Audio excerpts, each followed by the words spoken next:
할렐루야. 목사님들 평안하신 줄 믿습니다. 이제 때가 가까웠으니 아버지께서 더 강렬한 빛을 발하기 위해서 이제 많은 기름들을 성경의 모든 비밀들을 다 열어주실 줄 믿습니다. 진리 가운데 임하셔서 마지막 그 사명에 온전히 다 쓰임받는 복된 마지막 대붕의 주역이 다 되기를 축복합니다. 지난 시간에는 어제는 요한복음 11장 말씀을 풀어드렸는데 그 요한복음 11장에는 예수님께서 죽은 나사로를 살리는 그 부활을 증거해 주셨고 또 당신이 유월절날 돌아가셔야 되는 죽어야 되는 메시아인 것을 계시해 주셨어요.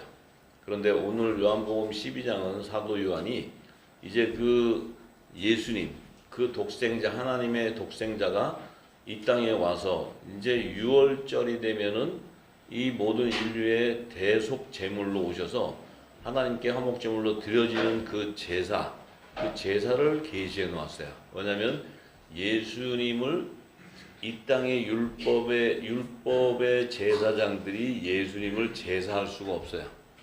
예수님을 하나님 앞에 드리는 것은 율법의 제사장이 아니고 이 율법 아래 있는 자들 가운데서도 장차 하나님의 아들의 명분이 되어지는 영의 생명인 그들은 복음의 제사장의 직무를 감당하게 돼 있어요.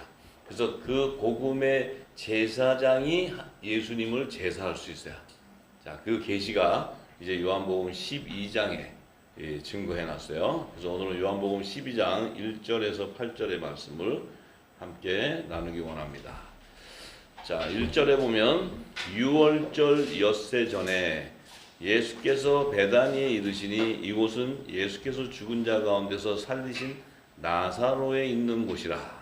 자, 지금 이제 예수님께서 6월절이 되는 6일 전에 엿새 전에 또 베다니에 이렇게 들리셨는데 그곳은 예수님이 나사로를 살린 부활을 시킨 그곳인데 그곳에서 예수를 위하여 잔치가 벌어졌는데 그때 마르다는 이를 보고 있었고 이를 보고 나사로는 예수와 함께 앉은 자 중에 있더라. 자, 이 나사로는 살아난 자예요. 살아난 자. 예수님이 부활을 시킨 자인데 이 나사로가 이제 예수님 옆에 앉아 있어요. 지금.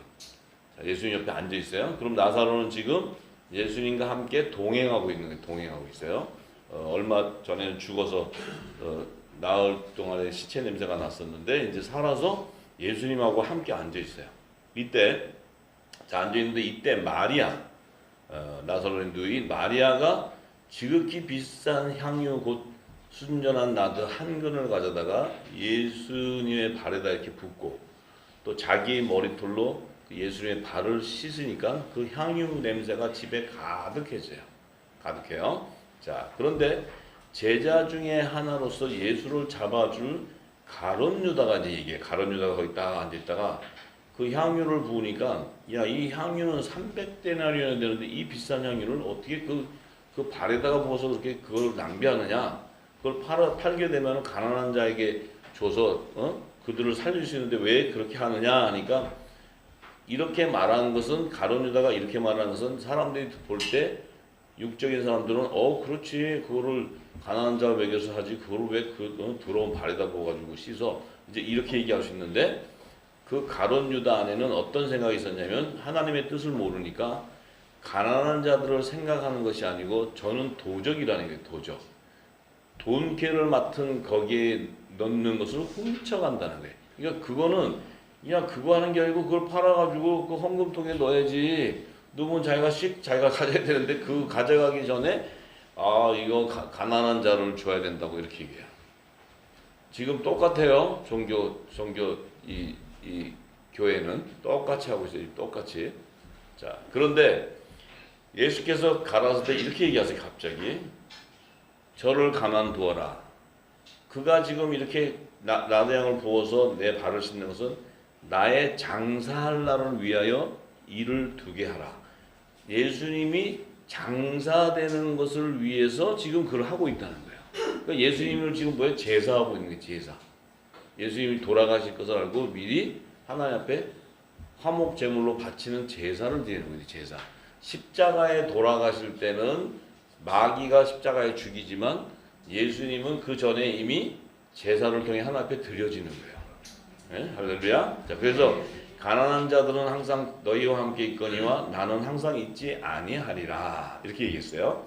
그런데 이제 마태복음에도 보면 26장 8절에서 13절에 보면 가룟 유다뿐만이 아니고 여기는 그러니까 이 사복음서는 그 제자들이 기록한 사복음서는 각자가 느끼고 성령께서 느끼고 알게 한 그 자기들이 느꼈던 그 각도를 기록을 해놨어요. 근데 이 마태는 가룟 유다뿐만 아니고 제자들도 분을 냈다는 거예요. 제자들도 그 나대양을 이렇게 부으니까 가룟 유다는 그렇게 얘기했지만 제자들도 근데 제자들은 도덕은 아닌데 율법 아래 있다 보니까 제자들도 뭐예요? 혼적인 생각을 하는 거예요. 혼적인 생각.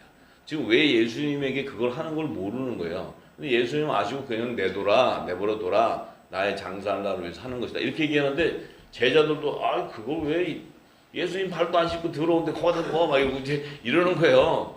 보는 대로 얘기하는 보는 대로. 지금 우리가 그러한 삶을 살았어요. 지금까지.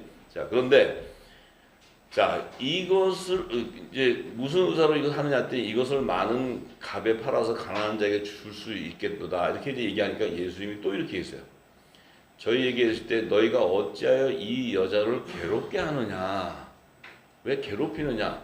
저 마리아는 내게 좋은 일을 하고 있다. 이렇게 얘기하는 거예요. 가난한 자들은 항상 너희와 함께 있지만 나는 항상 함께 있지 않는다. 나는 곧 십자가에서 돌아 죽어야 되고 하나님 앞에 드려져야 되는데 자, 이 여자가 내 몸에 이 향유를 붓는 것은 내 장사를 위한 것이다.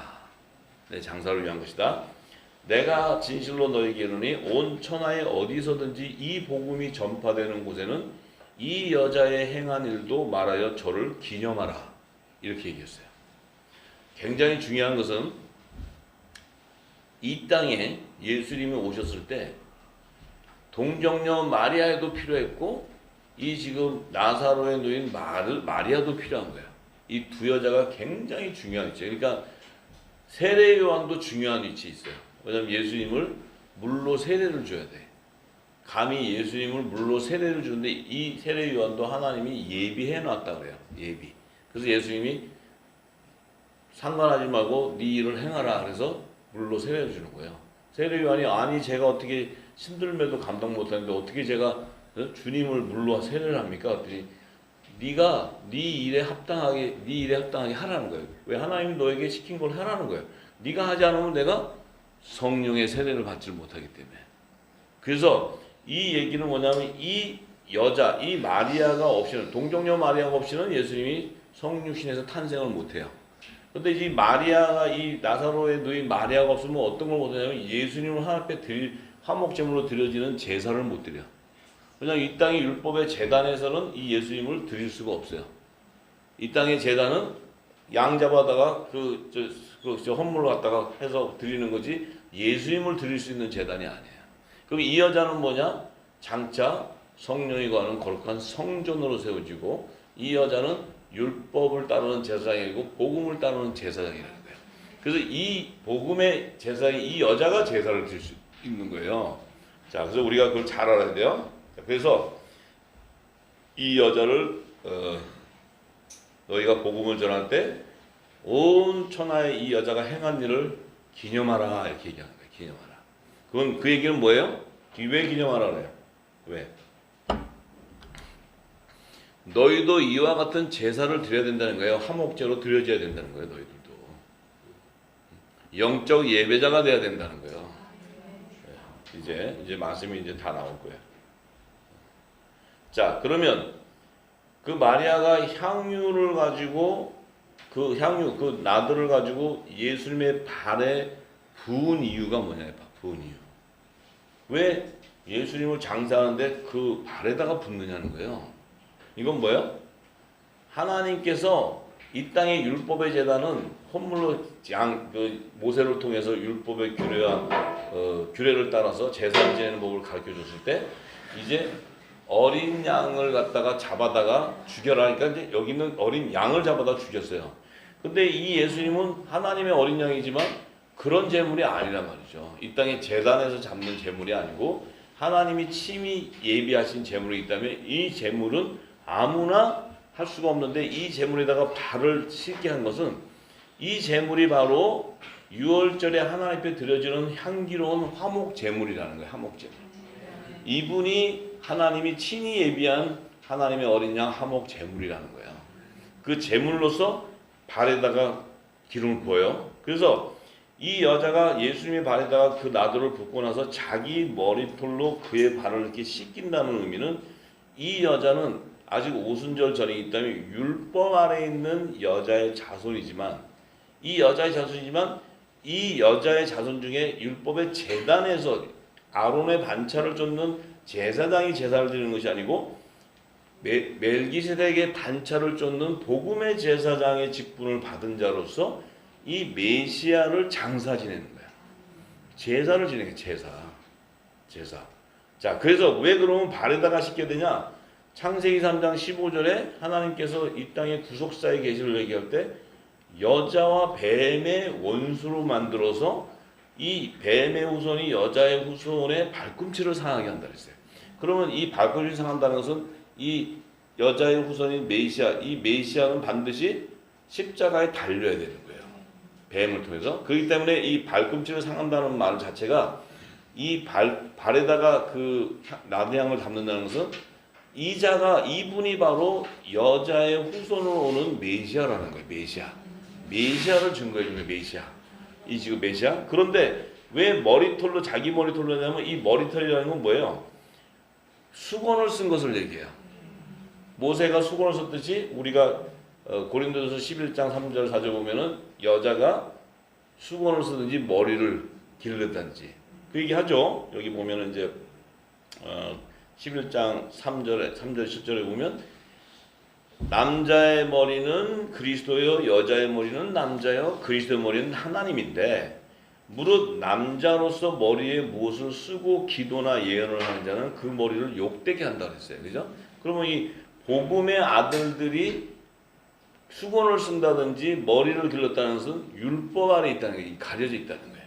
그러니까 지금 이 여자는 머리를 이 발을 닦는다는 것은 이 여자는 율법 아래 있는데 메시아를 장사하기 때문에 이 여자는 장차 한 아들의 명분으로 세워질 자라는 거예요. 그러니까 이 여자는 반드시 그 당시는 율법의 시대이기 때문에 머리를 깎을 수가 없고 머리가 긴 채로 그 머리로 씻어내지만 이 여자는 율법 아래에 있는 종이 아니고 장차 성령이 오셔서 성령의 기름을 부어서 하나님의 아들의 명분으로 세워지는 자. 세워진 자이기 때문에 이 자는 복음의 아들, 복음의 제사장으로 직무를 감당하는 거예요. 지금 이게. 할렐루야. 자, 그래서 이 여자가 쓰고 있다는 것은 당연히 율법 아래 있는 여자였는데 이 여자는 복음의 아들인 메시아를 장사할 수 있는 복음의 직분의 제사장이라는 거예요. 이 얘기를 지금 하는 거예요. 이해가 되시죠? 네. 다 성경은 이렇게 계시되어 있는 거예요. 계시되어 있는 거예요. 자, 그래서 이 여자가 메시아 예수님이 발을 씻을 때 이분이 바로 창세기 3장 15절에 하나님께서 여자의 후손으로 보내는 메시아다. 메시아를 증거해줘요. 왜냐하면 세례 요한도 이분이 하나님의 어린 양이다. 우리를 구원하실 구원주다. 이렇게 하는데 이 마리아 여자도 이분을 장사하는데 이분은 친히 하나님이 예비한 하나님의 어린 양. 이분은 메시아지만 이 메시아를 하나님 앞에 화목제물로 드려지는데 그 증거가 바로 이분이 창세기 3장 15절에 발꿈치를 상하게 되기 때문에 그 상한 발꿈치에 기름을 부어서 그 제사를 지내는 거예요. 그래서 이제 이 계시를 열어야 우리가 아론의 반차를 쫓는 자와 멜기세덱의 반차를 쫓는 율법과 복음의 제사장에 대한 신분이 드러나는 거예요. 이게. 할렐루야. 예. 자, 그래서 요한복음 13장에 보면 13장 1절에서 10절에 보면 자, 예수님이 이제 유월절 전에 지금 좀 전에 유월절이 되기 6전이지만 지금 13장 1절에 보면 유월절 바로 전에 예수께서 자기가 세상을 떠나 아버지께로 돌아가실 때가 이른 줄 알았다는 거예요. 이제 유월절이 다 와서 돌아가셔야 되는데 그 바로 전날 전날에 성찬을 하게 되는데 아시고 자 자기가 이제 그 돌아가실 때가 이른 줄 아시고 세상에 있는 자기 사람들을 사랑하시되 끝까지 사랑하시니라. 잘 들어줘야 돼요. 우리가 이걸 지금 뜻을 몰라가지고 세상에 있는 사람이니까 막 모두가 사랑한다고 했지만 그게 아니고 세상 밭에 있는 중에서 자기 사람들이라서 자기 사람. 예수님 자기 사람. 그러면 자기의 지체를 얘기하는 자기 지체. 자기 안에 있었던 생명을 얘기하는 생명. 하나님. 그들을 사랑하시고 끝까지 사랑하셨다는 거예요. 왜? 그들도 화목제의 성물이라는 거예요. 이 화목제의 성물을 이제 예수님께서 세족식을 통해서 그들도 확정을 시켜줘 그래요. 예수님이. 자, 그래서 이 사랑하셨다는 건 뭐냐면 유월절날 자신이 십자가의 화목제물로 박히게 되지만 내 안에 있는 생명도 나와 함께 십자가에 못 박히게 된다는 거예요. 못 박히게 된다. 그래서 자기를 부인하고 자기 십자가를 지고 나를 쫓게 돼 있다는 거예요. 왜냐하면 화목직책의 사명자들이고 의의 직분자들이기 때문에 이제 화목제로 하나님 앞에 드려지는데 예수님이 그냥 가버렸으면은 우리가 화목제로 하나님 앞에 드려지지를 못해요. 예수님이 유월절 전날 화목제로 세족식을 함으로써 예수님 안에 있는 생명들을 화목제로 하나님 앞에 드려졌기 때문에 초실절 때 첫 이삭의 한단으로 부활되는 거예요. 할렐루야. 초실절의 한단에 부활이 되는 것은 이미 그 안에 있는 생명도 화목제로 드려져 버렸어요. 그래서 예수님이 부활하실 때 그의 몸이 연합을 되는 거예요. 영은 살과 뼈가 없지만 그분의 지체인 살과 뼈가 연합이 되어서 신령한 몸으로 부활될 때 그분이 휴거돼서 승천해서 하늘 보좌 들어갈 때 어린 양의 생명책에 기록되어 있던 하나님의 아들들 예수 안에 있었던 생명들이 함께 연합이 돼서 이미 초실절에 하나님 앞에 부활의 생명으로 들어져서 하늘 보좌에 이미 들어가 있다는 거죠. 왜냐하면 일찍 죽임을 당한 모습으로 보좌에 들어가 계시니까 그 몸은 살과 뼈가 연합이 되어 있다는 거예요. 할렐루야. 첫 이삭의 한 단으로 연합돼 들어가 있다는 거예요. 이게 복음이에요. 복음. 그래서 그 얘기는 뭐냐? 예수님은 생명나무이신데 이 생명나무가 화목제물로 오셨는데 생명나무의 12가지로 연합을 시켜서 실과가 맺혀지는 그 실과도 화목제의 성물이라는 거예요. 화목제 성물이기 때문에 예수님이 그들도 하나님 앞에 예수님이 화목제로 드려줘야 돼. 그들은. 무슨 얘기인지 아시죠? 예수님 자신을 화목제로 드릴 수가 없기 때문에 마리아를 통해서 화목제물로 하나님 앞에 드려졌지만 제사를 지냈지만 그 예수님 역시도 그 안에 있는 생명을 또 화목제로 하나님 앞에 드려줘야 그들도 유월절을 맞이하게 되면 우리도 십자가에 못이 박히는 거예요.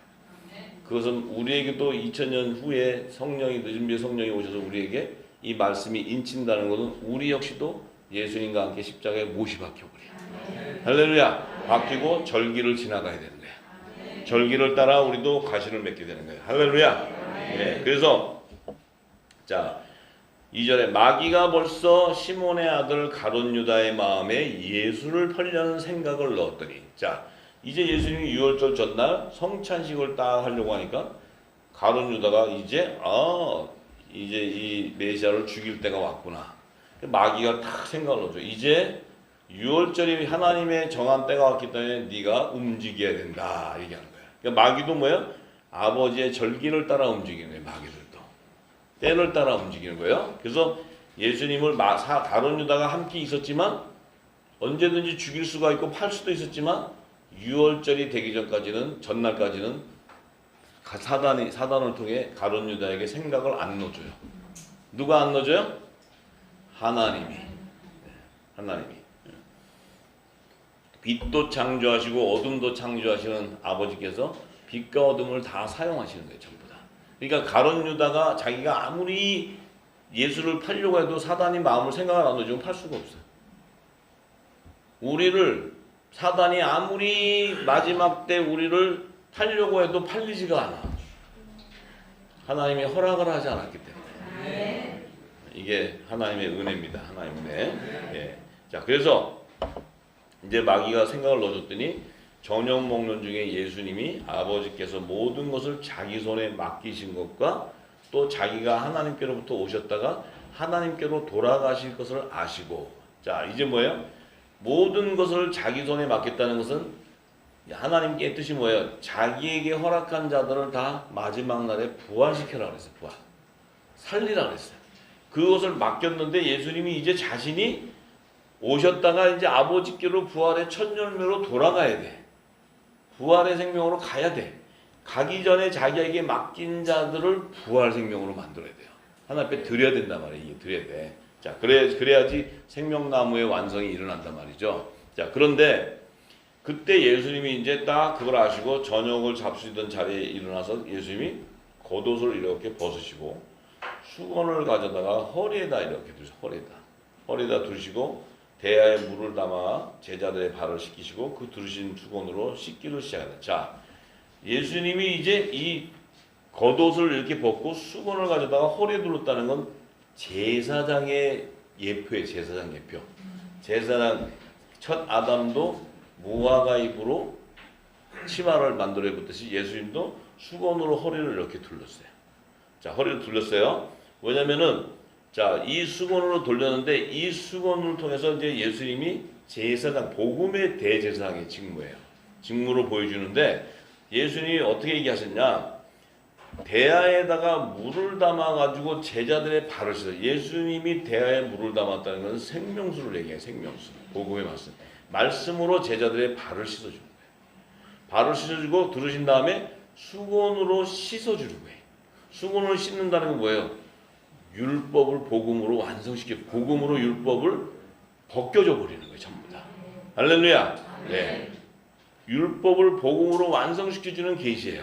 자, 이때 시몬 베드로가 이렇게 얘기해요. 갑자기 주여, 어떻게 더러운 발 씻기세요? 하지 마세요. 이래. 얘는 꼭 나서요. 항상. 지금 하나님이 운행하고 계시는데 꼭 나서서 뭐냐면 육적인 생각을 하네. 육적인 생각. 아직 성령을 받지 않았기 때문에 육적인 생각을 하는 거예요. 그러니까 아유 제 발이 좀 깨져져 했나 봐. 아유 발을 씻으면 안 돼요. 막 이러니까 예수님이 그러면 아예 너 발 좀 씻어라 이렇게 할 텐데 예수님은 그렇게 말 안 하시고 예수께서 이렇게 얘기해요. 나의 하는 것을 내가 이제는 알지 못하나 후에는 알게 된다. 지금은 네가 이게 내가 하는 거를 몰라. 나중에 성령을 받게 되면 이 일이 이 계시가 뭔 줄 알게 돼. 이렇게 얘기하시는 거예요. 그러니까 베드로가 이렇게 얘기해요. 내 발을 절대 씻기지 못합니다. 어떻게 예수님이 이스라엘의 왕이 될 뿐인데 왕이 어떻게 나의 신하한테 이렇게 시키면 못하게 하는 거야. 아이고 주여 아버지 참. 그래가지고 이제 못하게 하니까 예수님이 딱 이렇게 해요. 내가 너를 씻기지 아니하면 너와 나가 상관이 없다. 이렇게 굉장히 무서운 말이에요. 내가 지금 너를 씻기지 않으면 너는 내 안에 생명이 안 되는 거야. 이렇게 얘기하는 거예요. 그러니까 이게 지금 베드로가 뭔 얘기인지도 모르잖아요. 에? 우리도 이때까지 뭔 얘기인지도 모르고 살았지 뭘 또 아는 척하고 그래요. 이 말의 뜻도 아무것도 몰랐으면서. 이제 좀 아니까 좀 이제 쑥스럽기도 하고 그러지. 근데 이러니까 이제 상관이 없다 그래. 아 그러니까 또 한 베드로 형님 나 올라가고 좀 대화 좀 해야 되나. 그렇게 하니까 또 갑자기 상관없다니까 그냥 주여 내 발 아니고 손도 머리도 다 씻겨달래. 예수님 무슨 때밀이냐. 손발을 다 씻겨달래. 아이고 주여 아버지 하는 짓이라고 약간 골고루 해요. 그냥 주님이 하시면 감사합니다 그러면 있을 텐데 또 좀 안다고 내 발하고 손 다 씻어달래 머리까지. 그때 뭐 샴푸가 있었겠어 뭐가 있었겠어. 근데 씻어달라니까 예수님이 딱 이렇게 얘기해요. 아 예수님의 말씀 지혜야. 그러니까 베드로는 헛소리하는 거고 예수님이 계속 정복을 찌르는데 예수님이 이렇게 얘기해요. 이미 목욕한 자는 발밖에 씻을 필요가 없다. 이미 목욕한 자는 발밖에 씻을 필요가 없다. 온몸이 깨끗하니 하니라. 너희가 깨끗하나 다는 아니다. 다는 아니다. 예. 근데 그 얘기는 뭐예요? 이 여자의 후손으로는 메시아가 기름 부음을 받음으로 성령의 기름을 받으면서 인류의 죄를 대속하는 화목 제물로 하나님 앞에 드려지는데 그분 안에 있었던 복음의 씨도 이미 성령으로 기름 부음을 받았다는 거예요. 약속이 임했다. 성령의 약속을 받을 자라고 임했는데 지금 너희가 성령의 약속을 받았지만 내가 너희의 발을 씻겨줌으로써 너희도 여자의 후손으로는 메시아 안에 있는 생명인 것을 증거해 줘야 된다는 거예요. 그 얘기는 뭐야? 너희들도 화목제물이라는 거야. 화목제물. 화목제인데 무슨 화목제냐? 너희는 종들 생명나무의 잎사귀들을 생명나무 12가지에 접목을 시켜줘야 되는 화목직책의 사명자들이라는 거야. 그렇기 때문에 아버지께 거룩한 자로서 너희들도 발을 씻겨줘서 아버지 앞에 화목제로 드려져야 너희가 오순절날에 화목제로 성물로 예비되어서 나팔절에 하나님 앞에 드려지는 자들이 된다는 거예요. 이게 지금 예수님이 절기의 비밀을 얘기해 줘요. 절기의 비밀. 그래야 너희가 내가 초실절에 첫 이삭이 한 단으로 부활되어 갈 때 너희들도 나와 몸이 연합을 이룰 수 있다. 그렇지 않다면 너희가 나와 연합이 될 수가 없다는 거예요. 그 얘기하는 거예요. 그래서 발을 씻어주는 거예요. 자, 여러분들 트레스티아스라는 프로그램 가보셨어요? 발 씻어주는 거 해봤죠? 발 씻어주면서 얼마나 콧눈물 흘렸어, 그죠? 뭔지도 모르고 뭔 얘기도 모르고 내 더러운 발 씻어준다고 그냥 그 사랑에 감격해서 울었잖아요. 저도 울었던 사람이에요. 그런데 그 뜻이 아니에요, 세종씨. 예수 그리스도의 예수님 안에 있던 생명으로서 이들도 화목제로 바쳐져야 이 땅에 하나님의 나라가 완성이 되는 거예요. 생명나무가 완성돼요. 생명나무. 이 놀라운 하나님의 비밀이 거기에 담겼는데 우리는 그거 모르고 계속 우리도 베드로 형님처럼 그렇게 살았어요. 헛소리 하면서. 그죠?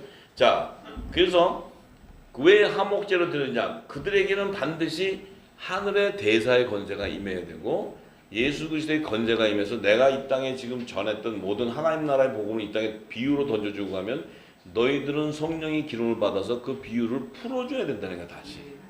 다시 예언을 해줘야 이 땅이 모든 어둠 가운데 있는 자들 가운데 복음의 빛이 비출 때 부분적으로 해석하고 종교 교리로 이 모든 악한 세대들의 그 악한 그 다른 복음을 전하는 그것들이 다 드러나 버리기 때문에 감출 것이 없어지는 거예요. 감출 것이. 그래서 하나님의 열매들을 다 거두는 거예요. 반드시 그 예수 안에 있던 생명은 이 사명이 같이 함께 임해 있는 거예요. 사명. 예수님도 의의 직분의 사명자로서 천국 복음을 전파하고 우리는 예수님이 가지고 나온 성령이 와서 우리에게 기름 부어서 모든 민족의 끝까지 땅 끝까지 예수를 증거해야 되는 거예요. 이게 이제 우리 사명이에요. 자, 그래서 바울은 그걸 알고 디모데후서 1장 9절에서 14절의 말씀에 가면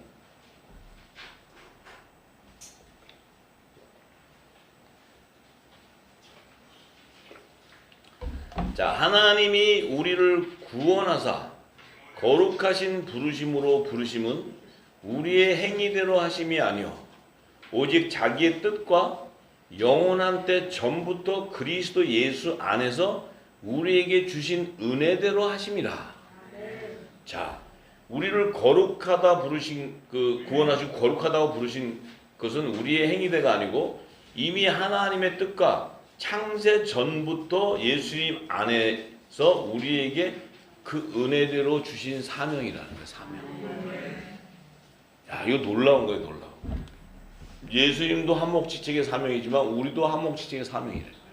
왜냐하면 그 안에 있는 생명이 있기 때문에. 그래서 처음부터 거룩한 생명이 거룩한 생명. 처음부터. 자, 그래서 이제 우리 구주 그리스도 예수의 나타나심으로 말미암아 나타났으니, 자, 예수님의 초림을 얘기해요. 이 땅에 초림을 오셔서 이 세상에 나타나셨는데 그 예수님은 사망을 패하시고 복음으로써 생명과 썩지 아니할 것을 드러내신지라. 자, 사망을 패하시고 복음으로써 생명과 썩지 아니할 것을 드러낸다는 것은 예수님 안에 있었던 씨를 드러내버리는 거예요. 그 씨가 바로 복음의 씨예요. 복음의 씨. 좋은 씨. 그 좋은 씨가 바로 새 생명으로 거듭나게 하는 거예요. 그들은 땅에서 난 자가 아니고 하늘에서 난 자라는 거예요. 하늘에서. 하늘에 속한 자라는 거예요. 그 하늘에 속한 자는 예수 그리스도의 지체라는 거예요. 지체. 하늘교회의 머리 대신 그리스도의 지체. 몸된 교회가 바로 새 생명이요. 그 예수 그리스도 창세전부터 예수 그리스도 안에 있던 생명. 그 생명은 죄 가운데 거할 수 없는 생명이라 이 말이에요. 할렐루야. 그들은 예수 그리스도의 권세로서 이 땅의 죄를 사는 권세를 받은 자예요. 그래서 어부의 사명을 받는 거예요. 어부의 사명. 할렐루야. 이게 복음이에요. 복음. 그래서 사도 바울은 내가 이 복음을 위해서 반포자와 사도와 교사로 세우심을 입었다. 이를 인하여 내가 또 이 고난을 받되 부끄러워하지 아니함은 나의 의뢰한 자를 내가 알고. 자, 이렇게 나의 의뢰한 자, 나에게 부탁했다는 거예요. 누가요? 아버지 하나님이. 하나님께서 나에게 이 화목 직책의 말씀을 부탁했다는 거예요. 의뢰한 자를 내가 알고 나의 의탁한 것을 그날까지 저가 능히 지켜주실 것을 확신했다. 부탁을 해서 하늘의 대사로 부르셔서 내게 주신 화목 직책의 말씀을 주셨는데 이것을 주님이 재림 때까지 이것을 전파하는데 능히 나를 지켜줄 것을 확신했다는 거예요. 그래서 사도 바울은 뭐예요? 매를 수없이 맞아도 그는 복음을 전파. 왜? 아버지께서 나를 지켜줄 것을 아시고 또 그 주의 재림 때까지 우리를 부활의 성령의 처음 익은 열매로 확실히 거둬주실 것을 알았기 때문에 그 부르심의 상을 쫓아서 그런 표대를 향해서 달려갔다는 거예요. 이 믿음이 있어요. 그래서 사도 바울이 뭐라 하냐? 너는 그리스도 예수 안에 있는 믿음과 사랑으로서 내게 들은 바 바른 말을 본받아 지키고 우리 안에 거하시는 성령으로 말미암아 내게 부탁한 아름다운 것을 지켜라. 이렇게 얘기하는 거예요. 성령으로 말미암아 우리가 하늘의 대사의 권세를 받아서 예수께서 전하신 이 천국에 비유된 말씀들을 다 풀어줘 버리는 거예요. 전부 다. 풀어서 모든 민족의 증거해 나가는 이 사명을 나에게 하나님 아버지께서 의뢰했기 때문에 나는 하나님의 동역자라고 얘기하는 거예요. 할렐루야. 그래서 하나님께서는 그리스도를 대신해서 우리를 하늘의 대사로 부른 거예요. 대사. 그리스도를 대신해서. 그래서 우리에게 화목하게 직책을 주셨는데 그 말씀을 부탁한 건 뭐냐? 저 종들을 하나님과 화목시키라는 거예요. 저 종들의 죄를 정죄하지 말고 저들을 회개해서 이 생명수를 줘서 회개시켜서 생명나무에 잎사귀로 접목을 시켜라. 그래야 생명나무가 완성이 된다는 거예요. 그 얘기 하시고요. 그 얘기.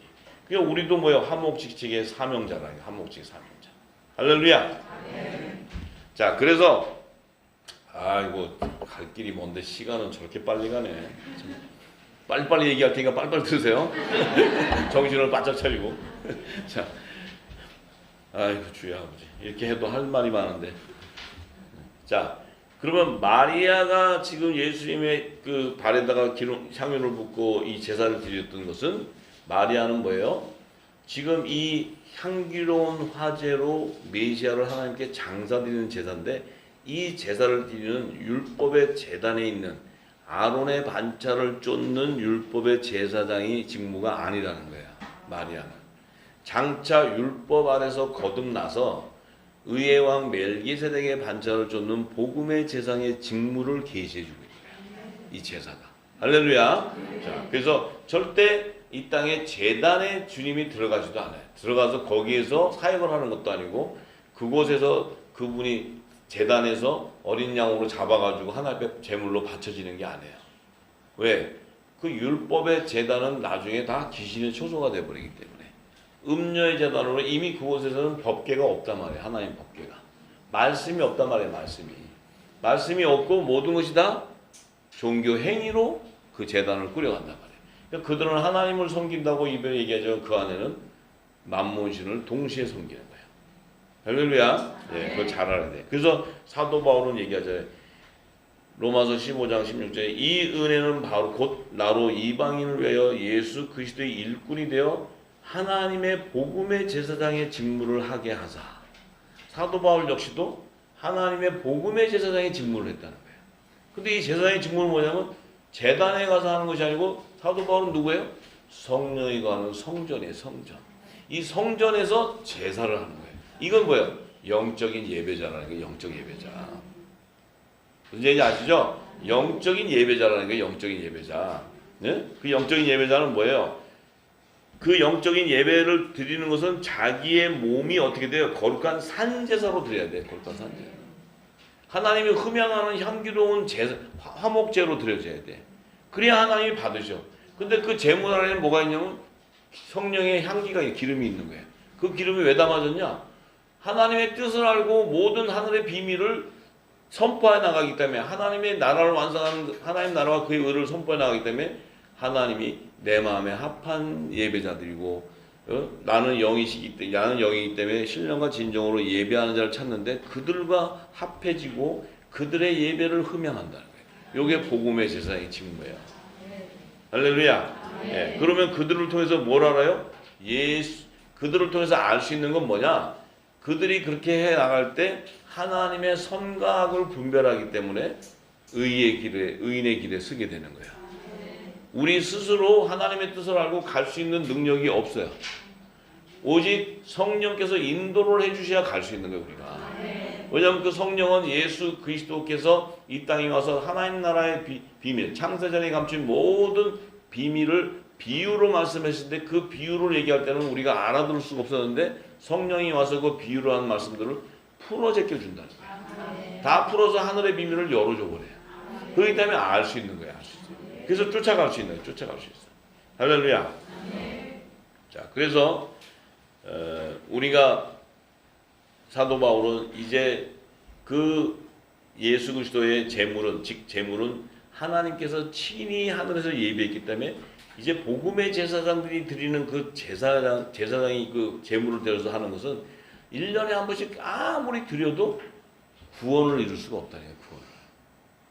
그냥 하나의 규례에 따라 하는 거예요. 규례에 따라. 종교 행위. 그런데 이 예수님의 몸을 드렸더니 단번에 제가 사해버리는 거예요. 단번에. 더 이상 율법 안에서 회개하는 제사를 드릴 이유가 없어. 그 회개를 예수님이 다 감당해버리는 거예요. 그럼 우리에게는 뭐가 필요냐? 그분이 주신 말씀이 생명수가 공급이 돼서 그 생명수가 우리에게 입혀져야 우리가 그 말씀이 없었기 때문에 죄와 사망의 법에 매였던 것이 생명의 성령의 법으로 모든 죄에서 자유해져 버립니다. 이 진리를 알아야 되는 진리. 진리를 모르고 백날을 회개해봐야 그들은 율법제 아래서의 회개를 하는 거예요. 그 회개는 하나님이 받지도 않으세요. 왜냐하면 그들은 화목제가 아니란 말이에요. 그렇기 때문에 우리가 이 부분들을 지금까지 몰랐기 때문에 우리의 삶이 이 땅에 이 진리가 나오기 전에는 율법 아래서의 규정되어 있는 그 규례를 따라 우리가 회개하고 그 규례를 따라 우리가 그렇게 회개하면 구원받는 줄 알고 하나님의 뜻도 모르고 진리의 말씀도 모르면서 그렇게 해왔다는 것은 뭐예요? 복음의 그림자일 뿐이지 복음의 그림자일 뿐이지 우리를 구원할 수 있는 말씀이 아니라는 거예요. 할렐루야. 네. 자, 그래서 사도 바울은 그 멜기세덱에 대한 그 멜기세덱의 반차를 쫓는 그 복음의 영원한 대제사장 예수 그리스도를 분명히 알았기 때문에 히브리서 7장의 말씀에 가면은 이제 그 멜기세덱에 대한 비밀을 얘기했어요. 자,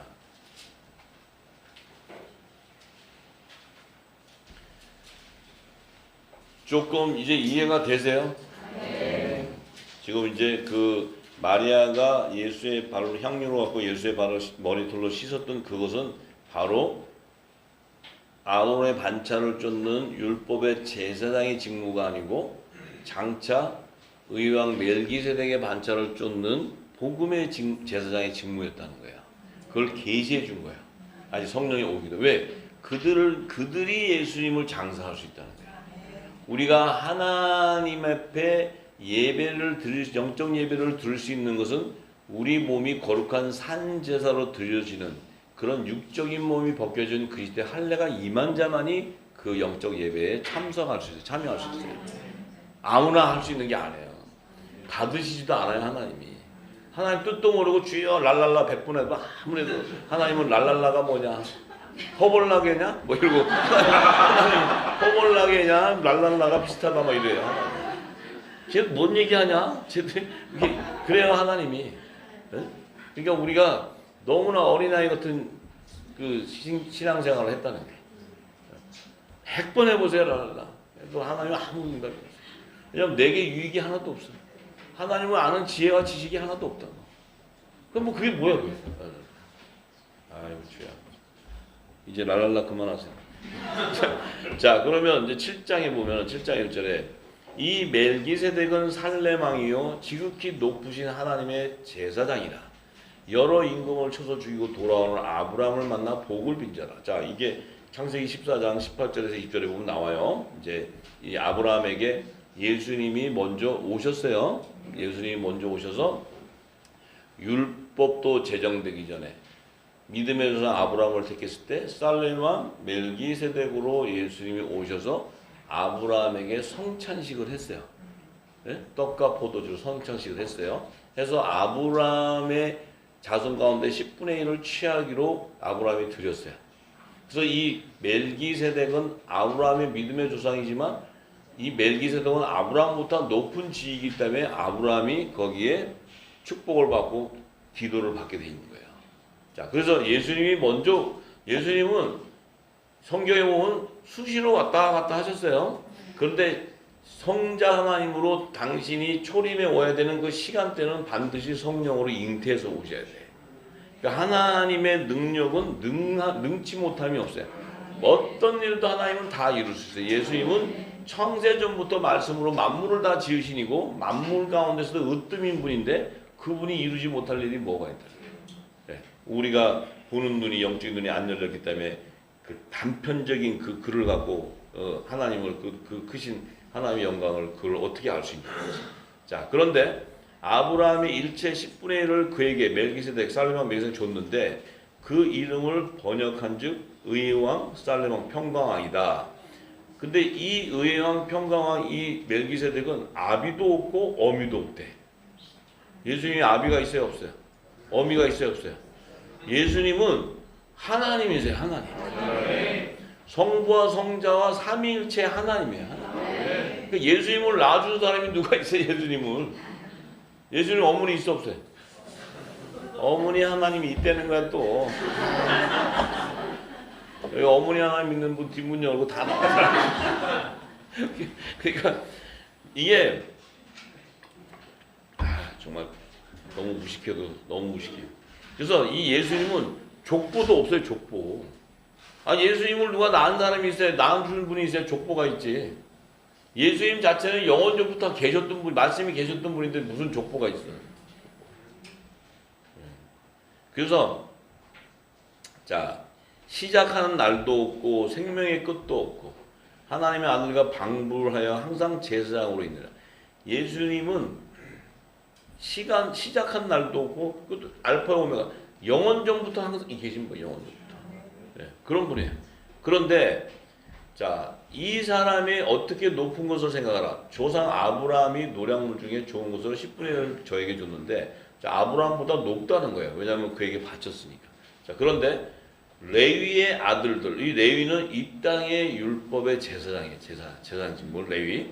이 아들들 가운데 제사장의 직분을 맡은 자들이 율법을 쫓아 아브라함의 허리에서 난 자라도 자기 형제인 백성에게서 10분의 1을 취하라는 명령을 가졌으나 레위 족보에 들지 아니한 멜기세덱. 자, 이 멜기세덱은 대제사장인데 이 멜기세덱은 이 땅의 율법의 제사장 직분은 레위 지파에서 나오는데 이 멜기세덱은 레위 족보에도 들어있지 않다는 거예요. 그러니까 이 땅의 제사장의 직무가 아니라는 거예요. 자, 그런데 멜기세덱은 아브라함에게 10분의 1을 취하고 그 약속 얻은 자를 위하여 복을 빌었다. 자, 10분의 1을 취하고 그 약속 얻은 자를 위해 복을 빌었다는 거예요. 이 약속을 받은 자가 아브라함의 자손 가운데 나온다는 거예요. 그들을 축복한 거예요. 예수님 와서 성찬식을 할 때 세족식을 했던 이 모든 것은 하나님의 아들 그리스도 안에 있던 생명들을 이 땅에 화목적으로 드려졌지만 이 아브라함 때는 그 믿음의 조상으로 세운 열국의 아비로 세운 믿음의 조상 아브라함 안에 약속의 씨를 주신 이삭의 계보를 통해서 하나님의 아들들이 나올 것을 예비하는 거예요. 그 4대손은 요셉의 단이 나온단 말이에요. 자, 이게 계시예요. 그래서 회의는 하고 낮은 자가 높은 자에게 복빔을 받는데 여기는 죽을 자들의 10분의 1을 받으나 저기는 산다고 증거를 얻은 자가 받았다. 자, 제사장들 레위 지파에 있는 자들은 죽은 자들의 10분의 1을 받는다는 거예요. 그런데 복음의 직분에 있는 그 멜기세덱을 쫓는 자들은 산다고 죽음이 없는 산다고 증거를 받은 자들을 얻는다는 거예요. 이거는 뭐예요? 성령의 약속을 받은 자. 그 다음에 이 여자의 부활체와 남자의 부활 생명을 지금 얘기하고 있는 거예요. 사도 바울은. 그래서 이 죽은 자의 식분이라는 건 땅에 속한 자는 반드시 죽게 돼 있다. 근데 하늘에 속한 자는 영생하는 자, 영생하는 자. 이 얘기하는 거예요. 이 얘기. 지금 이 우리가 지금 하늘과 땅에 속한 자 또 남자의 부활, 여자 생명의 부활을 아니까 이 말씀을 증거를 들을 때 분별하는 거예요. 이게 뭔 얘기인지. 사도 바울은 그렇게 깊은 영역을 알았던 자예요. 자, 그래서 이는 멜기세덱이 아브라함을 만났을 때 레위는 아직 자기 조상의 헐이 있었다. 멜기세덱이 아브라함을 만나서 성찬을 할 때는 아직 약속의 시 이삭도 안 나왔어. 자식이 하나도 없어요. 무자식이. 근데도 와서 성찬을 해줬어. 그러니까 이 레위는 이 땅의 제사장의 직무인데 그들은 아직 아브라함의 헐이 나오지도 않았어요. 이 땅에.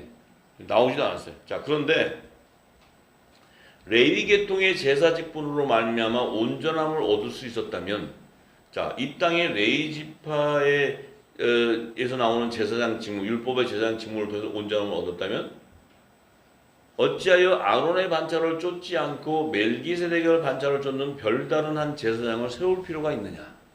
그러면 아론의 반차를 쫓는 대제사장의 직무를 통해서 이 땅에 짐승의 피를 통해서 구원의 완성이 되어버린다면 멜기세덱의 반차를 쫓는 하나님의 어린 양이 올 이유가 뭐가 있냐는 거예요. 아무 이유도 없어요. 첫 언약으로 끝나버리는 거예요. 새 언약이 필요한 게 아니에요. 그죠? 네. 그런데 자, 제사 직분이 변역한 즉 율법도 반드시 변역한다. 제사 직분이 변한다는 거예요. 바뀐다는 거예요. 그 율법의 규례도 반드시 변화가 된다는 거예요. 왜냐? 율법의 제사는 우리의 죄를 드러내는 것이지 죄를 해결하는 이 언약이 아니에요. 그러면 이 죄가 너희가 죄를 몰랐을 때 드러내줬는데 이 죄를 누가 감당하냐면 복음으로 오시는 분이 그 죄를 대속해줘 버린다는 거예요. 해결해 준다는 거예요. 해결. 그러니까 그 율법에 너희가 가지고 있는 그 제사 아무리 1년에 한 차씩 짐승의 피로 해도 그것은 하나의 이 복음으로 오는 그 어린 양의 예표이고 계시인 거지 그걸로 너희가 하는 행위로 절대로 온전한 구원을 이룰 수가 없다고 얘기하는 거예요. 자, 그러면 자, 이것은 한 사람도 제단 일을 받지 않는 다른 지파에 속한 자를 가리켜 만든. 자, 이 얘기는 레위 지파에서 오는 자가 아니고 유다 지파로 나오는 자라는 거예요. 유다 지파. 자, 그래서 우리 주께서 유다로 쫓아나신 것이 분명하다. 유다 지파로 쫓아나신. 왜? 이 지파는 모세가 제사장에 관한 말한 것이 없다는 거예요. 그 레위 지파에는 누가 나왔냐면 다윗 왕이 나와요. 다윗 왕. 이스라엘 왕 다윗이 나와. 근데 이 예수님은 뭐예요? 다윗 왕 위로 오시는 분이에요. 근데 예수님이 이 땅에 오실 때 율법의 시대에 나셔야 돼. 예수님 복음인데 예수님 오시기 전에 이 땅에 복음의 시대가 될 수가 없어요. 복음의 빛은 예수님이 와서 전해줘야 복음의 시대가 되지. 그러니까 예수님 오실 때는 당연히 율법 아래서 나야 돼. 율법 아래서 나야 되는데 만약에 레위 지파에서 난다면 예수님이 이 땅에 헤롯 성전으로 들어가야 돼. 헤롯 성전.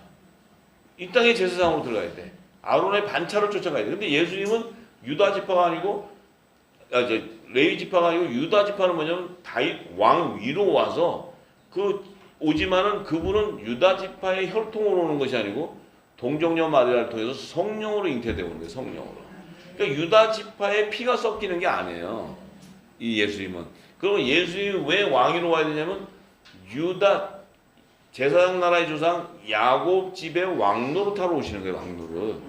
할렐루야. 그래서 심판하고 다스리는 왕권의 후사란 말이에요. 그래서 그분 안에 있었던 조원 씨도 후사야, 후사. 그분 안에 생명도. 그 후사니까 예수님이 뭐라 그래요? 너희가 나를 따르는 12지파 어린 양의 12사도 너희들이 이스라엘 12지파를 심판한다. 심판한 권세가 있다. 알아들으시죠? 못 알아들으시면 할 수 없고. 자, 그래서 자, 멜기세덱과 같은 별다른 한 제사장이 일어난 것을 보니 더욱 분명한데 그는 육체에 상관된 계명의 법을 쫓지 아니하고 오직 무궁한 생명의 능력을 쫓아낸 것이다. 자, 육체는 뭐냐? 계명의 율법의 계명을 쫓지 않는 것은 뭐냐? 육체는 뭐 이 땅에 속한 자예요. 땅에 속한 자서 부모를 통해서 이게 땅에 나오는데 예수님은 생명의 능력은 뭐예요? 성령으로 잉태한 자예요. 성령으로. 하나님의 영으로 말씀으로 잉태된 자, 잉태된 자. 그러니까 이분은 하늘에서 오신 분이에요. 하늘에서. 이 땅에 육체를 쫓아 나온 분이 아니라는 거예요. 하늘에 속한 자, 하늘에 속한 자. 네? 자, 그래서 증거하기를 내가 영원히 멜기세덱의 반차를 쫓는 대제사장이라 하였도다. 자, 이 의의 왕 멜기세덱이라는 것은 예수 그리스도를 내표하는 거예요. 그래서 예수님이 이 땅에 두 신분으로 와요. 왜냐하면 초림에 오실 때는 예수님이 무슨 신분이에요? 하나님의 어린 양, 화목 제물로 와서 그 제물을 자기가 대제사장으로서 자기의 피를 가지고 하늘 보좌로 들어가야 돼.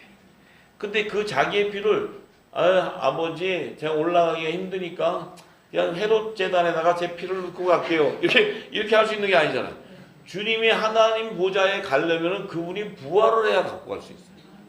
그 부활을 해서 갈 때 그분의 몸이 상함을 받은 일찍 죽임을 당한 모습으로 가야 돼. 죽임을 당한 모습이 뭐냐면 하나님이 보실 때 내가 친히 예비한 화목 제물이 이제 왔구나. 그러면 이 땅에 제가 대속이 되어버린단 말이에요. 할렐루야. 자, 그래서 예수님은 처음에 오실 때 제화목 제물로도 오시지만 그 제물을 가지고 하늘 보좌로 갖고 가야 되는 대제사장이신 거예요. 그러니까 이게 복음의 직무예요. 복음의 대제사장. 근데 이 복음의 대제사장은 의의 왕, 평강의 왕, 살렘 왕 멜기세덱의 반차를 쫓아가는 이 하나님의 영원한 대제사장이에요. 왜냐하면 아론의 반차를 쫓아가게 되면은 이 땅의 율법의 제단으로 들어가 버려야 돼요. 문제 아시죠? 네. 그래서 전에 계명이 연약하여 무익함으로 패하고 율법은 아무것도 온전케 못할지라 이에 더 좋은 소망이 생기니 이것으로 우리가 하나님께 가까이 가느니라. 자, 만약에 전에 계명이 연약하여 무익함으로 패하게 되고 율법이 아무것도 온전치 못하는데 그 율법을 첫 언약으로 말미암았다고 우리는 부활의 소망을 가질 수가 없어요. 우리는 부활을 될 수가 없어요. 자, 그런데 또 예수께서 제사장 된 것은 맹세 없이 된 것이 아닌데 저희의 맹세 없이 제사장이 되었으니 저희는 맹세 없이 제사장이 되었으니 오직 예수는 자기에게 말씀하신 자로 말미암아 맹세로 되신 것이라. 이 자기에게 말씀하신 자로 맹세됐다는 건 뭐예요? 새 언약으로 예수님에게 새 언약의 중보자로 이 땅에 보내시는 거예요. 새 언약의 중보자라는 건 뭡니까? 이제 첫 언약을 폐하시고 새 언약을 통해서 구원의 완성을 이룬다는 거예요. 그래서 그 새 언약의 법인 그 천국의 말씀을 가지고 오셔서 이 땅에 선포해 주시는 거예요. 그걸 선포해 줘야 이 땅에 죄와 사망의 법에 매였던 우리가 포로됐던 우리가 죄에서 자유케 되는 거예요. 죄에서. 할렐루야. 율법으로는 죄에서 자유케 해줄 수 있는 게 아니고 네 죄가 이래. 그래서 율법은 정죄하는 거야. 너 이랬지, 너 살인했지, 뭐했지 막 그냥 정죄. 율법은 뭐예요? 율법의 권능은 사망이 돼버려. 정죄라니까. 근데 이 죄를 해결해 주지를 못해. 계속 너 어제 죄졌지, 뭐했지, 그러면 이 정죄를 받고는 해결이 안 돼. 근데 예수님 복음은 뭐예요? 그 율법을 복음으로 완성해 줌으로써 그 죄를 대속을 함으로써 그 죄를 가지고 대죄하는 게 아니고 예수 그리스도의 말씀을 믿지 않는 것으로 죄로 여기게 되는 거예요. 할렐루야. 예수의 말씀을 믿지 않는 것이 죄가 되어버리는 거예요. 무슨 얘기인지 아시죠? 자, 그래서 자 12절에 보니까 이와 같이 예수는 더 좋은 언약의 보증이 되셨다. 더 좋은 언약이 뭐예요? 옛 언약이 아니고 새 언약의 보증. 새 언약의 보증은 뭐예요? 부활의 열매를 맺혀주는 거예요. 새 언약은 너희를 사망으로 멸망시키는 것이 아니고 이제 너희를 부활 생명으로 하늘 보좌로 데려가겠다는 거예요. 부활 생명. 그러면은 이제 이 땅에서 사망으로 우리가 사망 권세로 우리가 죄와 사망의 법에서 죽을 수밖에 없는 사망 권세로 끌려갈 수밖에 없는 우리를 예수님이 와서 주신 이 말씀을 통해 영생으로 가게 되는 영생으로. 그래서 예수님이 나는 길이요 진리요 생명이라고 얘기하시는 거예요. 내가 너에게 이런 말이 영이요 생명이 이 말이 너희를 부활시킨다 이렇게 얘기하시는 거예요. 할렐루야. 그래서 저희 제사장 된 자의 수요가 많은 것은 죽음을 인하여 항상 잊지 못함이로되. 자, 제사장 율법의 아론의 반차를 쫓는 땅에 속한 제사장 율법의 제사장들의 된 자의 수요가 많다는 것은 그들은 계속 제사장이 나와. 아론 죽으면 그 다음에 그 아들이 제사장 또 거기 제사장 계속 나와. 이제 저기 뭐야 이제 세례요한까지도 막 사가랴까지 나와. 그렇게 계속 제사장이 나온다는 것은 뭐예요? 죽음을 인해서 항상 잊지 못해. 그러니까 그들이 제사를 지내면 이게 구원이 안 돼. 그러니까 계속 나와야 돼. 계속 매년 짐승자마다가 회개합니다. 제사 한번 할래요. 또 내년 되면 또 가서 해야 되고 계속 해야 돼. 그런데 뭐예요? 예수는 영원히 계심으로 그 제사 직분도 갈리지 않으니 그러므로 자기를 힘입어 하나님께 나가는 자를 위하여 온전히 구원하실 수 있으니 이는 그가 항상 살아서 저희를 위하여 간구하심이라. 이러한 대제사장은 우리에게 합당하니 거룩하고 악이 없고 더러움이 없고 죄인에게서 떠나 계시고 하늘보다 높이 되신 자라. 저가 저 대제사장들이 먼저 자기 죄를 위하여 다음에 백성의 죄를 위하여 날마다 제사 드리는 것과 같이 할 필요가 없으니 이는 저가 단번에 자기를 화목제로 드림으로써 하나님 뜻이 이루었다는 거예요. 그래서 율법은 약점을 가진 사람들을 제사장으로 세웠지만 율법 위에 하신 맹세의 말씀, 새 언약의 말씀은 영원히 온전케 되신 하나님의 아들을 세우게 됐다는 거예요. 할렐루야. 자, 그러면은 질문을 제가 하나 하겠습니다. 긴장하시죠? 그러면 지금 시대는 율법의 시대입니까? 율법 이전 시대입니까? 복음의 시대입니까? 네? 그래요? 자, 그러면 여러분들에게는 복음의 시대예요. 근데 아직도 수많은 자들은 율법 시대 아래 있어요. 또한 수많은 자들은 율법 이전 시대의 삶을 살고 있어요. 이 시대. 이 시대가 예수님 오셨다 해서 복음의 시대가 아니고 그 성령이 인을 친 자에게 복음의 시대가 되는 거예요. 네? 지금 이 땅의 모든 자들이 이 복음도 모르는데 주님 오셨으니까 나는 복음의 시대에 살아. 나는 뭐 주님 왔다 가셨으니까 그냥 나는 구원이야. 왔다 가셨으니까.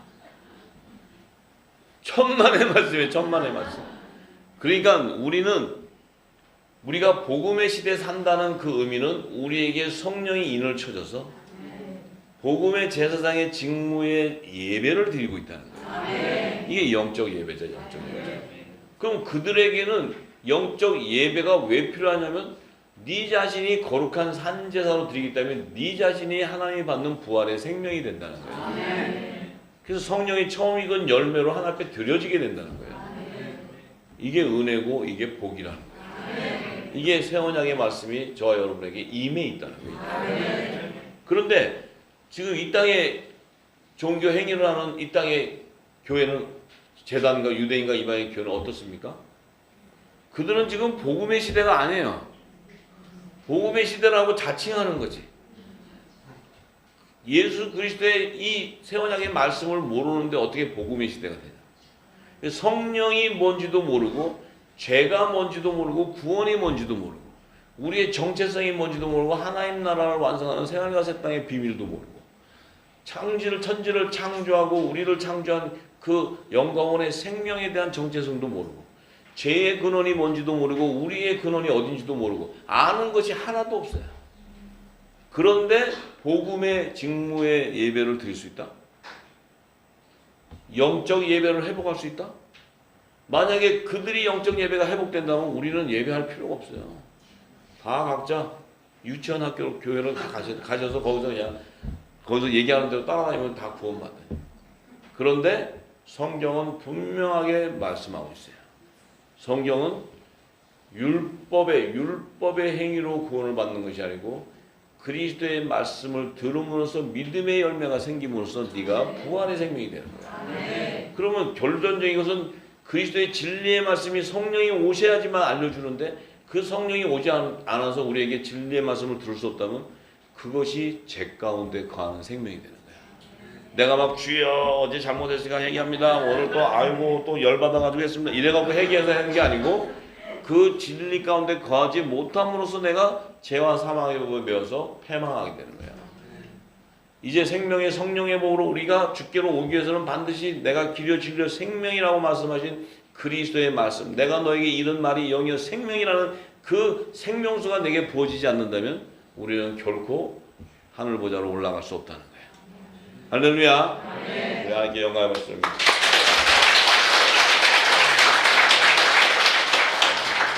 기도하겠습니다. 데살로니가후서 2장 13절에서 17절의 말씀입니다.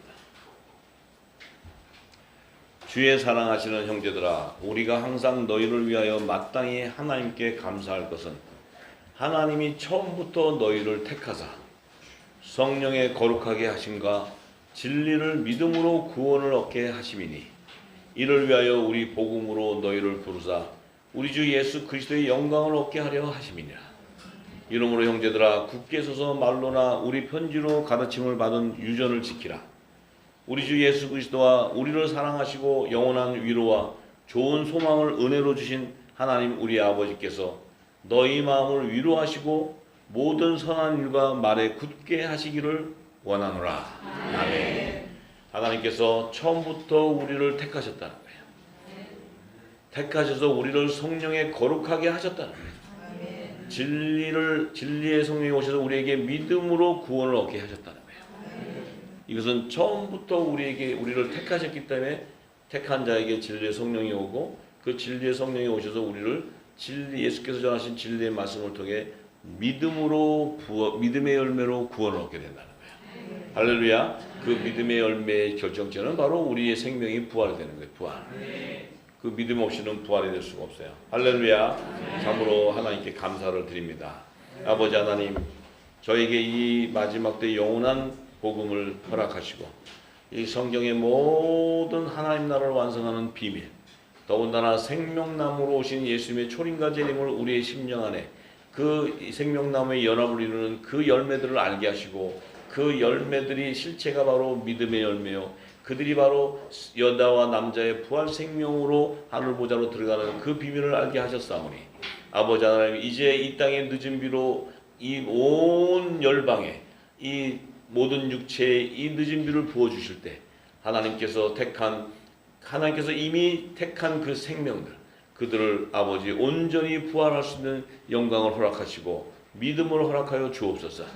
또한 아버지 마지막 때 요셉의 난으로 부른 이 하나님의 아들들, 빛의 아들들, 이들에게는 복음의 제사장의 직무를 감당할 수 있는 영적 예배가 저들의 심령에 일어나게 하시고, 또한 그 가정과 이웃의 모든 자에게 이 아름다운 복된 소식을 증거하는 예수 그리스도의 증인의 삶을 사는 놀라운 성령의 권능이 부어지게 하옵소서. 아버지, 또한 이곳에 예배드리는 심령, 열방에 예배드리는 심령이 아버지 그들의 샘밭이 메말랐던 그 밭이 옥토가 되게 하시고 좋은 땅이 되게 하셔서 그 성령의 기름을 통해서 그들에게 허락하신 열매들을 모두가 다 거두는 놀라운 부흥의 마지막 부흥의 대추수의 사명자가 될 수 있도록 성령으로 역사하여 주옵소서. 감사하고 예수님의 이름으로 기도합니다. 아멘. 할렐루야.